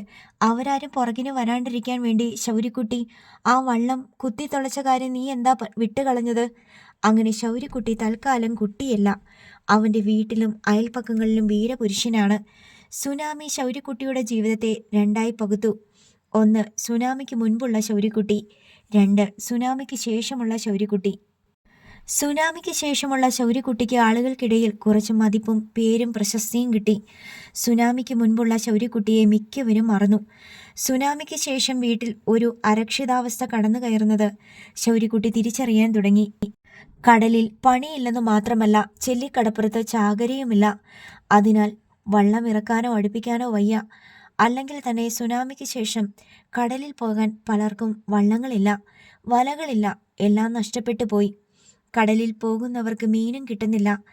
കടലിലും കരയിലും ഒരുപോലെ ദാരിദ്ര്യം. എമിലിയുടെ ചായക്കട സുനാമി കൊണ്ടുപോയ ശേഷം വീണ്ടും ഒരു ചായക്കട തുടങ്ങാനുള്ള ശേഷി എമിലിക്കുണ്ടായിരുന്നില്ല. റിസോർട്ടിൽ വെച്ച് പലരിൽ നിന്നായി ടിപ്പ് കിട്ടിയ കുറച്ച് പൈസ ശൗര്യക്കുട്ടിയുടെ കൈവശമുണ്ടായിരുന്നു. ദുരിതാശ്വാസമായി കുറച്ച് അരിയും സാധനങ്ങളും കടപ്പുറത്തുള്ളവർക്ക് സൗജന്യമായി സർക്കാരിൽ നിന്ന് കിട്ടിയിരുന്നു. അത്തരം ആനുകൂല്യങ്ങളെല്ലാം പെട്ടെന്ന് അവസാനിച്ചു. ശൗര്യക്കുട്ടിയുടെ കയ്യിലുണ്ടായിരുന്ന നീക്കിയിരിപ്പും തീർന്നു. വീട്ടിൽ പട്ടിണി എത്തി നോക്കി തുടങ്ങി. ഡെന്നിച്ചനും ജാനറ്റിനും സ്കൂളിൽ നിന്ന് ഉച്ചക്കഞ്ഞിയെങ്കിലും കിട്ടും. ശൗര്യക്കുട്ടിക്ക് അതുമില്ല. അവൻ്റെ സ്കൂൾ ജീവിതവും അത് അവസാനിപ്പിക്കേണ്ടി വന്ന സംഭവങ്ങളും ഒരു സുനാമിക്കപ്പുറത്ത് ചെളിയടിഞ്ഞ പോലെ കിടന്നു. അതൊന്നും കുത്തിയിളക്കി നോക്കാൻ ആർക്കും താല്പര്യമുണ്ടായിരുന്നില്ല. ഒരു ദിവസം വീട്ടിൽ ഉച്ചയ്ക്ക് ചോറ് വെച്ചില്ല. വൈകിട്ട് അത്താഴവുമില്ല. ശൗര്യക്കുട്ടിക്ക് വിശപ്പിനേക്കാൾ നാണക്കേടാണ് തോന്നിയത്. തന്നെ പോലൊരു ആൺ പിറന്നവൻ വെറുതെ കൈയും കെട്ടി വീട്ടിലിരുന്നിട്ട് കുടുംബാംഗങ്ങൾ പട്ടിണി കിടക്കേണ്ടി വരിക. അവൻ എമിലിയെ സമീപിച്ച് പറഞ്ഞു, അമ്മ, നാളെ മുതൽ ഞാൻ കടലിൽ പണിക്ക് പോണ്. എമിലി പകച്ച് അവനെ അടിമുടി നോക്കി. 10 വയസ്സ് തികഞ്ഞിട്ടേയുള്ളൂ. വലിയ കുടുംബക്കാരനവരെ പോലെയാണ് നിൽപ്പും ഭാവവും. വേണ്ട വേണ്ട, നീ അതിന് വളർന്നിട്ടില്ല, എമിലി പറഞ്ഞു. ശൗര്യക്കുട്ടിയുടെ മറുചോദ്യങ്ങൾക്ക് ഉത്തരമില്ലാതെ എമിലി കുഴങ്ങി. ആരും ജോലിയെടുക്കാതെ ഈ കുടുംബത്തിലെ ചെലവുകൾ എങ്ങനെ നടക്കും? ജാനറ്റും ഡെന്നിച്ചനും എങ്ങനെ പഠിപ്പ് തുടരും? നല്ല ഭക്ഷണം കഴിച്ച് ഉരുണ്ടുറച്ച് ബലിഷ്ഠകായനായി വന്ന ശൗര്യക്കുട്ടി തന്നെ എങ്ങനെ സ്വന്തം ആരോഗ്യം നിലനിർത്തും? എന്തു ചെയ്യണമെന്ന് എമിലിക്കും ഒരു രൂപവുമില്ല. ചെല്ലിക്കടപ്പുറത്ത് ചാകരയില്ലാത്തതിനാൽ വള്ളങ്ങൾ അടുക്കുന്നില്ല. അതിനാൽ കടപ്പുറം സുനാമിയുടെ ശവപ്പറമ്പായി മാറി. കടകളെല്ലാം നശിച്ചുപോയി. മീൻ പരത്താനിടുന്നത് പോലും കാണാനില്ല. ഇപ്പോൾ വള്ളക്കാർ കടലിൽ പോകുന്നത് ചെല്ലാനത്ത് നിന്നാണ്. അവിടെ ചാകരയുണ്ട്. വള്ളം ഇറക്കാനും അടുപ്പിക്കാനും പറ്റും. ചെല്ലിക്കടപ്പുറത്ത് നിന്ന് ചെല്ലാനത്തേക്ക് ദൂരം കുറേയുണ്ട്. ചെല്ലിക്കടപ്പുറത്തെ വള്ളക്കാർ പിക്കപ്പിലും മിനി ലോറികളിലുമാണ് ചെല്ലാനത്തേക്ക് പോകുന്നത്. ശൗര്യക്കുട്ടിയെ കടലിൽ പണിക്ക് വിടണോ വേണ്ടയോ എന്ന് ആലോചിച്ച് എമിലി വിഷമിച്ചുപോയി. 10 വയസ്സുള്ള ബാലനാണ്. അവനേക്കാൾ മൂത്തവനായ ഡെന്നിച്ചൻ പഠിച്ചും കളിച്ചും നടക്കുന്നു. അതിലും മൂത്തവളായ ജാനറ്റിനും ജീവിത ഗൗരവം വന്നിട്ടില്ല. അപ്പോഴാണ് എല്ലാറ്റിനും ഇളയവനായ ശൗരി. സ്കൂളിൽ പോയി പഠിക്കേണ്ട ചെക്കൻ. അവൻ പണിയെടുത്ത് കൊണ്ടുവരുന്നത് തിന്നാൻ ഒരു നാണക്കേടില്ലേ? മാത്രമല്ല ആളുകൾ പറയുകയും ചെയ്യും, ആ ഇത്തിരി പോന്ന ശൗരി ജോലിയെടുത്ത് കൊണ്ടുവരുന്നത് നോക്കി വായും തുറന്നു വെച്ചിരിക്കുക. അവനേക്കാൾ പ്രായവും പക്വതയും ആരോഗ്യവും ഉള്ള 5-6 എണ്ണം. ആ എമിലിക്ക് പോലും ഇത്തിരി മനസാക്ഷിയില്ലാതെ പോയല്ലോ. പെറ്റ തള്ളയല്ലേ, എങ്ങനെ തോന്നുന്നു? പക്ഷേ ശൗരി ഉറച്ച തീരുമാനത്തിലായിരുന്നു. ജോലിക്ക് പോയേ പറ്റൂ. എമിലിയുടെ അനുവാദമില്ലാഞ്ഞിട്ടും അവൻ അലഞ്ഞു നടന്ന് അന്വേഷിച്ചു. ഏതെങ്കിലും ഒരു വള്ളത്തിൽ തന്നെയും കൂടി പണിക്ക് ചേർക്കുമോ? ജെറമിച്ചായൻ്റെ വീട്ടിലോ അവൻ ചെന്ന് ചോദിച്ചു, എന്നെ കൂടെ കടലിപ്പണിക്ക് കൊണ്ടുപോകാവോ? മൂത്തവനായ ഫ്രാങ്കോ കേട്ടപാടെ പറഞ്ഞു, നിന്നെ കടലിപ്പണിക്ക് കൊണ്ടുപോകാനോ? നീ കൊച്ചല്ലാടാ. നിനക്ക് കടലിപ്പണി ചെയ്യാനുള്ള ആവതുണ്ടോ? എനിക്ക് പറ്റും. എടാ, ഇത് കുട്ടിക്കളിയല്ല. എരിവെയിലത്ത് നിന്നോണ്ട് വല വലിക്കണം, മീൻ തിരയണം. കടുപ്പമുള്ള പണിയാ. ഞാൻ ചെയ്തോളാം. നിന്നെക്കൊണ്ട് പറ്റത്തില്ലെന്ന് നല്ല തടിമാടന്മാർ നിന്ന് വിഷമിക്കണ്. അപ്പോഴാ ഇച്ചിരി പോന്ന നീ. പണിക്ക് പോയില്ലെങ്കിൽ വീട്ടിൽ അരി മേടിക്കാൻ വേറെ നിവൃത്തിയില്ല. ഉത്തരവാദിത്തപ്പെട്ട വീട്ടുകാരനെ പോലെ ശൗരി പറഞ്ഞു. ഫ്രാങ്കോ അവനെ അടിമുടി നോക്കി. ഇല്ല, നീ ശരിയാവില്ല. നീ കരയ്ക്ക് എവിടെയെങ്കിലും പോ പണിക്ക്. ശൗരിക്ക് വിഷമമായി. ജെറമിച്ചായനുണ്ടായിരുന്നെങ്കിൽ എന്നെ പണിക്ക് കൊണ്ടുപോയനെ. ശൗരി പരിഭവിച്ചു. ഫ്രാങ്കോയുടെ അനുജൻ ഡാനിയൽ ഒരു ബൈക്കിൽ വരുന്നുണ്ടായിരുന്നു. ശൗരിയെ കണ്ട് ഡാനിയൽ അവൻ്റെ കാൽ ചുവട്ടിൽ ബൈക്ക് ചവിട്ടി നിർത്തി. ശൗരി തിരിച്ചു പോകാനായി നീങ്ങുകയായിരുന്നു. എടാ ശൗരി, ഡാനിയൽ ആശ്ചര്യപ്പെട്ട് വിളിച്ചു. നീ ആളങ്ങ് മാറിയല്ലോടാ. നിന്നെ കണ്ടിട്ട് പെട്ടെന്ന് മനസ്സിലായില്ലല്ലോ. ശൗരി അപ്പോൾ ഡാനിയലിനെ നോക്കി വല്ലായ്മയോടെ പറഞ്ഞു, എന്നെ കൂടെ നിങ്ങളുടെ വള്ളത്തെ കടലിപ്പണിക്ക് കൊണ്ടാകാവോ എന്ന് ചോദിക്കാൻ വന്നതാ. എന്നിട്ട് ചേട്ടൻ എന്തു പറഞ്ഞു? ഞാൻ ചെറുതാണെന്ന്, എന്നെ പണിക്ക് കൊള്ളത്തില്ലെന്ന്. കടലിപ്പണിക്ക് പോകാറായില്ലല്ലോ നീ. ചേട്ടൻ പറഞ്ഞത് ശരിയല്ലേ? ജെറമിച്ചായൻ 12ാമത്തെ വയസ്സിൽ കടലിപ്പണിക്ക് പോയി. എനിക്ക് 2 വയസ്സേ ഉള്ളൂ കുറവ്. അതും ശരിയാണല്ലോ. അതവിടെ നിൽക്കട്ട്. നീ പുറപ്പെട്ടു പോയിട്ട് എവിടെ ആയിരുന്നടാ? ഞാൻ കൈനകരി ഉണ്ടായിരുന്നു. കൈനകരി എവിടെ? നോർത്തില്. അവിടെ എവിടെ? ഒരു റിസോർട്ടിലാ. നീ പോകാൻ വരട്ടെ. വാ, കഥയൊക്കെ പറയടാ. ഡാനിയൽ അവനെ വീട്ടുവരാന്തയിലേക്ക് കൂട്ടിക്കൊണ്ടുപോയി. ഫ്രാങ്കോ പറഞ്ഞു, ഞാൻ ഇവനെ പറഞ്ഞയച്ചതാണല്ലോ. നീ എന്തിനാ വിളിച്ചോണ്ട് വന്നേ? ചേട്ടാ, ഇവൻ നമ്മുടെ അച്ചാച്ചൻ്റെ ആളല്ലായിരുന്നോ? ഇവനെ വിഷമിപ്പിച്ച് വിട്ട അച്ചായൻ പൊറുക്കുവോ? അപ്പോഴേക്കും ഫ്രാങ്കോയുടെ ഭാര്യ ലീനയും വരാന്തയിലേക്ക് ഇറങ്ങി വന്നു. അല്ലെങ്കിൽ ശരിയാ, അച്ചാച്ചൻ എന്ന് വെച്ചാൽ അവന് ജീവനായിരുന്നു. അച്ചാച്ച പോയപ്പോൾ ഇവൻ്റെ അത്രയും സങ്കടപ്പെട്ട വേറെ ആരുമില്ല. കടലിൽ പോയിട്ട് ഇവൻ എന്നാ ചെയ്യാനാ? ഫ്രാങ്കോ ചോദിച്ചു. മീൻ കോരി കള്ളിയിൽ നിരത്താവല്ലോ. മീനിൻ്റെ ഇനം തിരിയാവല്ലോ.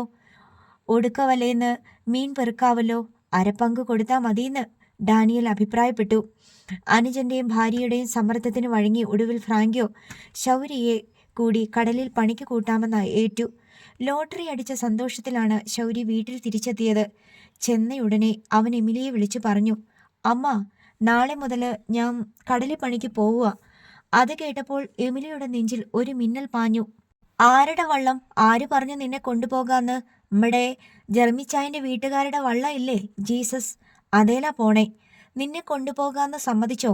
ശൗരി ചെറുതായതുകൊണ്ട് വള്ളക്കാരും അവനെ പണിക്ക് കൊണ്ടുപോകില്ല എന്ന് കരുതി ആശ്വസിച്ചിരിക്കുകയായിരുന്നു എമിലി. ആദ്യം സമ്മതിച്ചില്ല, പിന്നെ സമ്മതിച്ചു.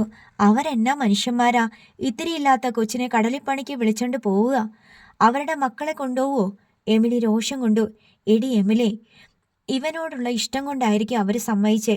ഇവൻ ജെറമിയുടെ അടുത്ത ആളായിരുന്നല്ലോ. കുഞ്ഞെന്നെ പറഞ്ഞു. ഉള്ള സമാധാനം പോയല്ലോ, എമിലി വിലപിച്ചു. അമ്മ, ഞാൻ പുറപ്പെട്ടു പോയപ്പോൾ അമ്മ വിഷമിച്ചില്ലേ? അത്ര ഉണ്ടോ ഇത്? ശൗരി എമിലിയുടെ നേർക്ക് ഒരു ചോദ്യം എറിഞ്ഞു. എമിലി തളർന്നുപോയി. അത്രയും വിഷമിക്കാനില്ല എന്നതാണ് സത്യം. മകൻ ജീവനോടെയുണ്ടെന്ന് അറിയാം. കടലിൽ അവന് നീന്താൻ അറിയാമെന്ന ആശ്വാസവുമുണ്ട്. മാത്രമല്ല, മുതിർന്നവരോടൊപ്പമാണ് അവൻ കടലിൽ പോവുക. അവർ അവന് വേണ്ടത്ര സംരക്ഷണം കൊടുക്കാതിരിക്കില്ല. പക്ഷേ എമിലിയുടെ സങ്കടം അതല്ല. തൻ്റെ മക്കളാരും ഒരിക്കലും കടലിൽ പണിക്ക് പോകുന്നവരാകരുത് എന്നതായിരുന്നു അവൾ എക്കാലവും ആഗ്രഹിച്ചിരുന്നതും പ്രാർത്ഥിച്ചിരുന്നതും. അവരെല്ലാം പഠിച്ച് ഏതെങ്കിലും ഉദ്യോഗം നേടിക്കാണാൻ വേണ്ടിയാണ് അവൾ ആഞ്ചലോസിൻ്റെ തിരോധാനത്തിന് ശേഷം ഇക്കണ്ട ദുരിതക്കടലുകളെല്ലാം താണ്ടിയത്. അവൻ പോട്ടെ എമിലി, നീ വിലക്കണ്ട, കുഞ്ഞെന്നെ ഉപദേശിച്ചു. ആ രാത്രി ശൗര്യക്കുട്ടിക്ക് ഉറക്കം വന്നില്ല. അവൻ്റെ ചിരകാല സ്വപ്നമായിരുന്നു കടലിൽ പണിക്ക് പോവുക എന്നത്. കടലിനെ ഓർത്ത് അവൻ ഒരു പേടിയും തോന്നിയില്ല. ഒരു മത്സരക്കളത്തിലേക്ക് ഇറങ്ങുമ്പോഴത്തെ പോലെ ആ ഓർമ്മ അവനെ ഉത്തേജിപ്പിച്ചുകൊണ്ടിരുന്നു. അതിരാവിലെ എഴുന്നേറ്റ് ശൗരി കടലിൽ പോകാനൊരുങ്ങി. ഉറങ്ങിക്കിടന്ന എമിലിയെ വിളിച്ചുണർത്തി. എമിലി കണ്ണും തിരുമ്മി എഴുന്നേറ്റു. ജനലിൽ കൂടി നോക്കി. നേരം വെളുത്തിട്ടില്ല. നീ എവിടെ പോണു ശൗരി? കടലിൽ പണിക്ക്? അവര് നിന്നെ വിളിച്ചില്ലല്ലോ. ഞാൻ അങ്ങോട്ട് ചെന്നാൽ മതിയായിരിക്കും. ഇന്ന് പോണ്ടെന്ന് വെക്ക്, നാളെ മുതൽ പോകാം. അവർ വഴക്ക് പറഞ്ഞെങ്കിലോ? എന്തൊക്കെയാണ് കൊണ്ടുപോകേണ്ടതെന്ന് ശൗരിക്ക് അറിഞ്ഞുകൂടാ. അവൻ ഷർട്ടും ട്രൗസറും ഇട്ട് ഒരു തൊപ്പിയും തലയിൽ വെച്ചു. അതെല്ലാം റിസോർട്ടിൽ വെച്ച് സമ്പാദിച്ചതാണ്. എമിലി ഒരു കട്ടൻ കാപ്പി കൊടുക്കാമെന്ന് പറഞ്ഞെങ്കിലും അവൻ വേണ്ടെന്ന് വെച്ച് പോകാൻ ഭാവിച്ചു. പെട്ടെന്ന് എന്തോ ഓർത്ത പോലെ അവൻ തിരിഞ്ഞു നിന്ന് ചോദിച്ചു, പൊക്കോട്ടമ്മ. അരുതെന്ന് പറയാനാണ് ആഗ്രഹിച്ചതെങ്കിലും എമിലി അനുവാദം നൽകി. പോയിട്ട് വാ, ഒത്തിരി കഷ്ടപ്പാടിനൊന്നും നിൽക്കണ്ട കേട്ടോ. എമിലിയുടെ കൈവിരലുകളിൽ ശൗരി പിടിച്ചു. അതിന് ചെറു ചൂടുണ്ടായിരുന്നു. അമ്മ വിഷമിക്കണ്ട, ഞാനിങ്ങ് വരും. പുറപ്പെട്ടു പോവുമല്ലോ. നീ ഒറ്റയ്ക്ക് പോവുമോ ജെറമിച്ചായൻ്റെ വീട് വരേക്കും? കുറച്ച് ദൂരം ഉണ്ടല്ലോ. എനിക്ക് വഴി അറിയാം അമ്മ. നേരം വെളുത്തില്ലല്ലോ. ഇരുട്ടത്ത് നീ എങ്ങനെ പോകും? ഞാനും കൂടി വരാം നിന്റെ കൂടെ. എമിലി 2 ബാറ്ററിയുടെ ചെറിയ ടോർച്ചും എടുത്ത് ശൗര്യയുടെ കൂടെ ഇറങ്ങി. അമ്മയ്ക്ക് പേടിയാണെങ്കിൽ ആ ടോർച്ച് ഇങ്ങ് താ. അമ്മ വരണ്ട, നീ എൻ്റെ കൂടെ വാ. എമിലി ടോർച്ച് അവൻ്റെ കയ്യിൽ കൊടുത്തിട്ട് മുടി വാരി കെട്ടിക്കൊണ്ട് നടന്നു. ജെറമിച്ചായൻ്റെ വീട്ടിലേക്ക് 1/2 കിലോമീറ്റർ ഉണ്ട്. അവിടെ ചെന്നപ്പോൾ ലൈറ്റും വെട്ടവും ഒന്നുമില്ല. എമിലി മുറ്റത്ത് നിന്ന് കുറേ വിളിച്ചപ്പോൾ വരാന്തയിൽ ലൈറ്റ് തെളിഞ്ഞു. ലീന വാതിൽ തുറന്നു നോക്കി. ശൗര്യക്കുട്ടീനെ കടലിൽ പണിക്ക് കൊണ്ടുവിടാൻ വന്നതാ. മുറ്റത്ത് നിന്ന് എമിലി പറഞ്ഞു. അവർ 4 മണിക്ക് പോയല്ലോ. ലീന പറഞ്ഞു. 5 മണിക്കല്ലേ ജീസസ് കടലിൽ പോണേ? ശൗര്യക്കുട്ടി ചോദിച്ചു. അവന് ഓർമ്മ വന്ന നാൾ ജീസസ് വള്ളം കാണുന്നതാണ്. അത് വെളുപ്പിന് 5 മണിക്ക് കടലിൽ പണിക്കിറങ്ങും. രാവിലെ പോകാൻ പറ്റിയില്ലെങ്കിൽ വൈകുന്നേരം 5-ന് പോകും. ഈ കടപ്പുറത്ത് ചാകരയില്ലല്ലോ. ഇപ്പം ചെല്ലാനെത്താ വള്ളം ഇറക്കുന്നതും അടുപ്പിക്കുന്നതും. അവിടെ ചെല്ലാൻ 1 മണിക്കൂർ വേണം. അവിടെ 5 മണിക്ക് വള്ളം ഇറങ്ങണമെങ്കിൽ ഇവിടുന്ന് 4 മണിക്ക് പോകണം. ലീന പറഞ്ഞു. ശൗര്യക്കുട്ടിക്ക് ചെല്ലാനത്ത് പോണ കാര്യം അറിയാൻ പാടില്ലായിരുന്നു. എമിലി പറഞ്ഞു. അവർ പോയപ്പോൾ പറഞ്ഞിട്ടാ പോയെ, ശൗരി വന്നില്ലല്ലോന്ന്. ശൗര്യക്കുട്ടിക്ക് നിരാശയായി. കടലിൽ പണിക്ക് പോകാനിറങ്ങിയ ആദ്യ ദിവസം തന്നെ അത് മുടങ്ങിയിരിക്കുന്നു. നിങ്ങൾ പോയിട്ട് വൈകുന്നേരം വാ, അപ്പം അവർ പറയും എപ്പോൾ വരണമെന്ന്, ലീന നിർദ്ദേശിച്ചു. ശൗര്യക്കുട്ടിയും എമിലിയും തിരികെ പോന്നു. ശൗര്യക്കുട്ടിക്ക് നിരാശയാണെങ്കിലും എമിലിക്ക് ആശ്വാസമാണ് തോന്നിയത്. ജീസസ് വള്ളം ഇനി വൈകുന്നേരമേ കരയ്ക്കെടുക്കൂ. അതുവരെ ശൗരി വീർപ്പുമുട്ടലോടെയാണ് വീട്ടിലിരുന്നത്. 4 മണി നേരത്ത് ശൗരി ജെറമിച്ചായൻ്റെ വീട്ടിൽ വന്നു. ഫ്രാങ്കോയും ഡാനിയലും പങ്കുവള്ളക്കാരും അവിടെ ഉണ്ടായിരുന്നു. എടാ ശൗര്യേ, നീ ഇപ്പോൾ വന്നത് നന്നായി. ഞങ്ങൾ രാവിലെ പോയിട്ട് വള്ളം ഇറക്കാൻ പറ്റിയില്ല, കടൽ കൂടുതലായിരുന്നു. ഇപ്പോൾ ഞങ്ങൾ പോകാൻ നിൽക്കുക, ദാനിയൽ പറഞ്ഞു. ഇപ്പോൾ പോകുമോ? ദാ ഞങ്ങൾ റെഡിയാ. അമ്മോട് പറഞ്ഞില്ല, പറഞ്ഞിട്ട് ഓടി വരാം. ഡാനിയലിൻ്റെ സമ്മതവും വാങ്ങി അവൻ വീട്ടിലേക്ക് ഓടി. എമിലിയോടും കുഞ്ഞനയോടും കടലിൽ പോവുകയാണെന്ന് പറഞ്ഞു. എമിലി അവനൊരു തോർത്ത് തോളത്തിടാൻ കൊടുത്തു. അഴുക്കു പറ്റിയാൽ തുടയ്ക്കാം, കൈകാൽ കഴുകി തുടയ്ക്കാം, മഴ നനഞ്ഞാൽ തല തുവർത്താം, പൊരി വെയിലത്ത് തലയിലിടാം, വസ്ത്രം നനഞ്ഞാൽ മാറ്റിയൊടുക്കാം. അങ്ങനെ പല ഉപയോഗങ്ങളുണ്ട് അതിന്. എമിലിയോട് യാത്രാമൊഴിയും പറഞ്ഞ് ശൗരി തിരിഞ്ഞോടി. ജെറമി ചായൻ്റെ വീട്ടിൽ ചെന്നപ്പോൾ പിക്കപ്പ് റെഡിയാണ്. അതിൽ കയറി നേരെ ചെല്ലാനത്തേക്ക്. ഒരു പുതിയ ഉദ്യോഗത്തിൽ ജോയിൻ ചെയ്യാൻ പോകുന്നവൻ്റെ ത്രസിപ്പിലും ആഹ്ലാദത്തിലും മുഴുകിയിരുന്ന ശൗരിക്കുട്ടി ചെല്ലാനത്തെത്തി. കടലിപ്പോൾ ഉറങ്ങിക്കിടക്കുകയാണ്. ശാന്തമാണ്. അരി, സ്റ്റൗ, മണ്ണെണ്ണ, വെള്ളം നിറച്ച കന്നാസ്, കറിപ്പൊടികൾ, പാത്രങ്ങൾ, വല എന്നിവ വള്ളത്തിൽ കയറ്റി വെച്ചു. കടലിലേക്ക് വള്ളം തള്ളിയിറക്കി. ശൗരിയെ ദാനിയൽ പിടിച്ചു കയറ്റി. അന്നം തേടിയുള്ള കന്നിയാത്ര. ജെറമി ചായൻ്റെ കൂടെ ഒരിക്കൽ കടലിൽ പോയ ഓർമ്മയുണ്ട് അവന്. കരയിൽ നിന്ന് അകന്നകന്നു പോയിക്കൊണ്ടിരുന്നു. വെളുപ്പിന് രണ്ടും കൽപ്പിച്ചു പോയ വള്ളങ്ങൾ പലതും തിരിച്ചു വരുന്നുണ്ടായിരുന്നു. മിക്ക വള്ളങ്ങളിലും മീനില്ല. ചില വള്ളക്കാരോട് ഫ്രാങ്കോയും ദാനിയലും കുശലം വിളിച്ചു ചോദിക്കുന്നുണ്ടായിരുന്നു. വർഗീസ് ചേട്ടാ, മീനുണ്ടോ? ഇല്ലടാ, കടൽ കരിഞ്ഞും കിടക്കണ്. എത്ര ഭാഗം പോയി? 16 ഭാഗം വരെ പോയി നോക്കി. മണ്ണെണ്ണക്കാശ് മുതലാവില്ലെന്ന്. സ്നാപക യോഹന്നാൻ കടന്നുപോയി. കുറേ ദൂരം ചെന്നപ്പോൾ വേളാങ്കണ്ണി മാതാവ് വരുന്നത് കണ്ടു. അന്തപ്പൻ ചേട്ടാ, എന്താ മീൻ? ഫ്രാങ്കോ വിളിച്ചു ചോദിച്ചു. വട്ടമത്തിയും നത്തനും. കടലിൽ ഒന്നുമില്ലേ? ഫ്രാങ്കോ പിറുപിറുത്തു. ഉപ്പിൻ്റെ വരണ്ട ഗന്ധമുള്ള കാറ്റേറ്റ് ശൗരിക്കുട്ടിയുടെ കണ്ണ് നീറി.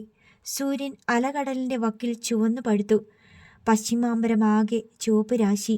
വൻകരകളും ദ്വീപുകളും പോലെ മേഘപടലങ്ങൾ.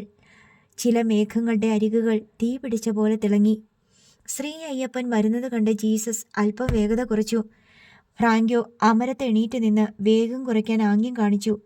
ജീസസും അയ്യപ്പനും മെല്ലെ അടുത്തു. മീൻ എന്തുവാ രാജേഷേ? അയല. ദാനിയൽ എത്തി നോക്കി. ശ്രീ അയ്യപ്പൻ വള്ളത്തിൻ്റെ ഒരു കള്ളി നിറച്ച് അയല കിടക്കുന്നു. ദാനിയൽ ചെറിയ ബക്കറ്റ് എടുത്ത് നീട്ടി. കറയ്ക്ക് താടാ, രാത്രി മുഴുവൻ കടലിൽ കിടക്കുമ്പോൾ കഞ്ഞി വെച്ച് കുടിക്കണ്ടേ? ശ്രീ അയ്യപ്പൻ രാജേഷ് ബക്കറ്റ് വാങ്ങി അയലക്കള്ളിയിൽ ബക്കറ്റ് വെച്ച് ഒന്ന് കുത്തിവാരി. അത് ജീസസിൻ്റെ നേർക്ക് നീട്ടിക്കൊണ്ട് പറഞ്ഞു. കൊണ്ടുപോടാ കഴിവറ്റ മോനെ. നീ പോടാ മൈ. ബാക്കി ഡാനിയൽ വിഴുങ്ങിയെങ്കിലും ശൗരിക്ക് മനസ്സിലായി. കടലിലെ സ്നേഹപ്രകടനങ്ങൾ അങ്ങനെയാണ്. ശ്രീ അയ്യപ്പൻ കിഴക്കോട്ടും ജീസസ് പടിഞ്ഞാട്ടും നീങ്ങി. ഡാനിയൽ ബക്കറ്റിലെ മീൻ കള്ളിയിൽ വച്ചു. 2-2.5 കിലോ ഉണ്ട്, ഫ്രാങ്കോ പറഞ്ഞു. മത്സ്യത്തൊഴിലാളികൾക്ക് തൂക്കവും എണ്ണവുമില്ല. കടലിൽ നിന്ന് വാരുന്ന മീൻ കൂട്ടുകാർക്ക് കൊടുക്കുമ്പോൾ വാരിക്കൊടുക്കും. കര കാണാപ്പാടകലിയായി. അതിനും മീതെ ഇരുട്ട് വീണു. കടലിൽ വിവിധ ദൂരങ്ങളിൽ നീങ്ങുന്ന വള്ളങ്ങളിലെയും ബോട്ടുകളിലെയും വെളിച്ചം മിന്നിക്കാണുന്നുണ്ട്. ചുറ്റോട് ചുറ്റും കടൽ മാത്രം, തിരമാലകൾ മാത്രം. നേരെ പടിഞ്ഞാട്ട് പോകുന്നതിനാൽ കിഴക്കോട്ട് വരുന്ന തിര വള്ളത്തിൻ്റെ അണിയത്തിടിച്ച് അതിനുശേഷം വള്ളം കീഴ്പോട്ടമരുന്നു. അടുത്ത തിരയിൽ ഉയരുന്നു. നിറയെ ഗട്ടറുള്ള റോഡിൽ ഓട്ടോറിക്ഷയിൽ സഞ്ചരിക്കുന്നത് പോലെയാണ് ശൗരിക്ക് തോന്നിയത്. ഈ വലിയ കടൽ മീൻപിടുത്തക്കാരൻ്റെ വള്ളങ്ങളെ കൈകളിൽ എടുത്തു വെച്ച് തട്ടി കളിക്കുകയാണ്. കുറച്ച് തെക്കോട്ട് പിടി ഫ്രാങ്കോ, മൂരി കൂടനുണ്ട്, ജെയ്മി പറഞ്ഞു. വള്ളം തെക്കു പടിഞ്ഞാറ് ചരിഞ്ഞു പായാൻ തുടങ്ങി. ശൗരി, എടാ നിനക്ക് കഞ്ഞി വെക്കാൻ അറിയോ? ഡാനിയൽ ചോദിച്ചു. അറിയാം, ശൗരി പറഞ്ഞു. മീൻ കറി വയ്ക്കാനും വറക്കാനും അറിയോ? അതും അറിയാം. ശൗരി റിസോർട്ടിൽ നിന്നും പഠിച്ചതാണ്. എന്നാ തുടങ്ങിക്കോ. ഡാനിയൽ പാത്രങ്ങളെടുത്ത് വച്ചു കൊടുത്തു. 1/2 മണിക്കൂറിനകം ശൗരി അയല വെട്ടിക്കഴുകി. നിനക്ക് നല്ല സ്പീഡാണല്ലോടാ, പെണ്ണുങ്ങൾ തോറ്റുപോകുമല്ലോ. ദാസപ്പൻ അവനെ അഭിനന്ദിച്ചു. മീനിനുള്ള അരപ്പ് ഡാനിയൽ എടുത്തു കൊടുത്തു. മീൻ വരഞ്ഞ് ഉപ്പ് ചേർത്ത് അരപ്പ് പുരട്ടിയ ശേഷം ശൗരി കഞ്ഞിക്കുള്ള വെള്ളം കന്നാസിൽ നിന്ന് ഒഴിച്ചെടുത്തു. ഡാനിയൽ സ്റ്റൗ കാണിച്ചു കൊടുത്തു. കലം സ്റ്റൗവിൽ വെച്ച ശേഷം ശൗരി പ്ലാസ്റ്റിക് ക്യാരി ബാഗിൽ നിന്ന് അരി ഗ്ലാസ് കൊണ്ട് അളന്നെടുത്ത് കഴുകി അടുപ്പത്തിട്ടു. നിനക്ക് അളവൊന്നും ചോദിക്കണ്ടേ? എത്ര അരി വേണമെന്ന് മുളവേലി ജോസ്മാൻ ചോദിച്ചു. ശൗരിക്ക് ഒന്നും ചോദിക്കണ്ട, ആളെണ്ണം മാത്രം അറിഞ്ഞാൽ മതി. ജെയ്മി തൂക്കു ചരടിട്ട് കടലിൻ്റെ ആഴം നോക്കുന്നുണ്ടായിരുന്നു. അളവ് നോക്കിയിട്ട് അയാൾ പറഞ്ഞു. കുറച്ചുകൂടെ പടിഞ്ഞാട്ട് പോട്ടെ, 12 ഭാഗം പോരാ, 15 വരെ നോക്കാം. ശൗരിക്ക് അതൊക്കെ മനസ്സിലാകുന്നുണ്ട്. ഭാഗമെന്നാൽ ഒരു മാറാണെന്നും ഒരു മാറ് 6 അടിയാണെന്നും 15 ഭാഗമെന്നാൽ 90 അടിയാണെന്നുമൊക്കെ ജെറമി ചായൻ അവനെ പഠിപ്പിച്ചിട്ടുണ്ട്. 15 മാറ് ആഴമെത്തിയപ്പോൾ വള്ളത്തിന്റെ വേഗത കുറച്ചു. വള്ളപ്പടിയിൽ കുനിഞ്ഞിരുന്ന് മീൻ നോക്കിക്കൊണ്ടിരുന്ന ഫ്രാങ്കോ പെട്ടെന്ന് പറഞ്ഞു, ഇവിടെ ഇവിടെ നോക്കാം. ഇനി വലയിടുകയാണ്. മറ്റുള്ളവർ വലയിറക്കുന്നത് കണ്ട് ശൗരി പറഞ്ഞു, ഞാനും ചെയ്യാം. ഡാനിയൽ അത്ഭുതത്തോടെ അവനെ നോക്കി. നിനക്ക് അതിനുള്ള ആരോഗ്യമുണ്ടോ? എനിക്ക് പഠിക്കണം. അവനെ പഠിപ്പിച്ചോ, പെട്ടെന്ന് പഠിച്ചോളും, ഫ്രാങ്കോ പറഞ്ഞു.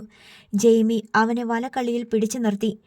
ദാസപ്പൻ വലയുടെ വെയിറ്റ് കള്ളിയിൽ നിന്ന് കടലിലേക്ക് ഇറക്കിക്കൊണ്ടിരുന്നു. ഒരു കള്ളി നിറയെ വെയിറ്റാണ്.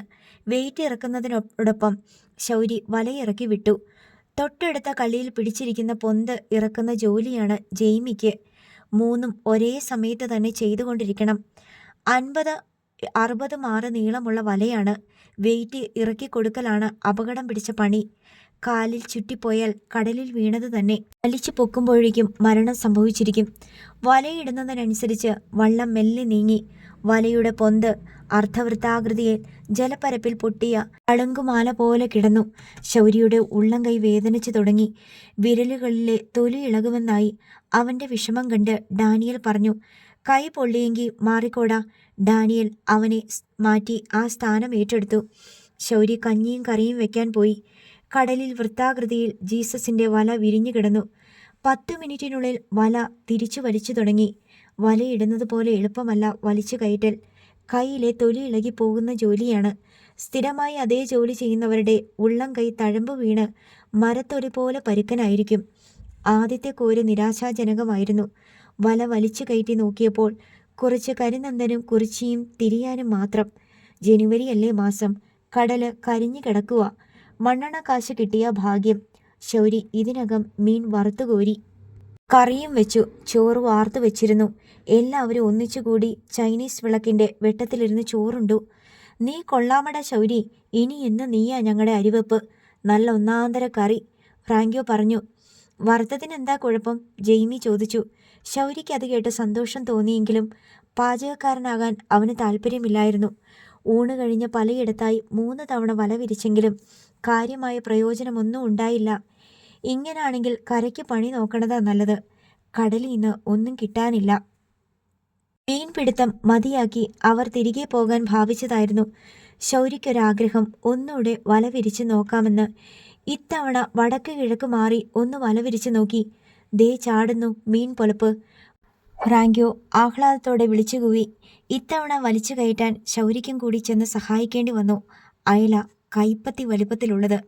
ഏ അയലസ പാടിക്കൊണ്ട് എല്ലാവരും ഒത്തുപിടിച്ചു. വല വലിച്ചു കയറ്റിക്കൊണ്ടിരുന്നു.